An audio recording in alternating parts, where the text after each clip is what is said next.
আগে আগে আমাদের নবী সাল্লাল্লাহু আলাইহি সাল্লামেরও আগে অনেক ভাবে চলার এই নূহ আলাইহিস সালাম 950 বছর নিজের জাতিকে দাওয়াতের কাজ করেছেন। এই যে একটু আগে বললাম এলাকার মানুষের উপকার করলে অনেক সময় এলাকার মানুষ অকৃতজ্ঞ হয়, নাশুকরি করে, পারলে যে উপকার করছে তার আরো ক্ষতি করে। আছে না নাই এরকম নাশকর? সব যুগেই ছিল। এরা এই নাশকরকারীরা নিজেদের কপাল পড়ে, আর কারোর কপাল তারা পুড়তে পারে না। নূহ আলাইহিস সালামের জাতিকে নূহ আলাইহিস সালাম যখন দাওয়াত দিয়েছেন ইসলামের পথে, তাদের উপকার করতে গেছেন তিনি, তারা উল্টা তার ক্ষতি করতে গেছে, তার কথা শুনতে চাই নাই। আল্লাহ তাআলা তাকে এত ধৈর্য দিয়েছেন, এত কিছুর পরও তিনি আল্লাহর শুকরিয়া আদায় করেছেন। অভিযোগ করে, আল্লাহর প্রতি অনুযোগ করে তিনি তার দাওয়াতের কাজ বন্ধ করেন নাই। তিনি বলেন নাই আল্লাহ কাদের কাছে পাঠাইছো তুমি, এরা একটাও মানুষ না, কথা শুনে না।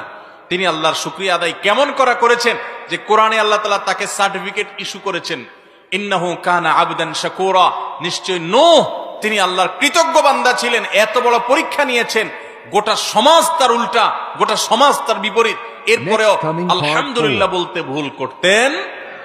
আমাদের তো একটু সামান্য বিপদ আসলেই আমরা অস্থির হয়ে, ব্যাকুল হয়ে, শুকরিয়া আদায় করা তো দূরের কথা, আল্লাহর ব্যাপারে আমরা অভিযোগ করি। ঠিক না বে ঠিক? মাইকেল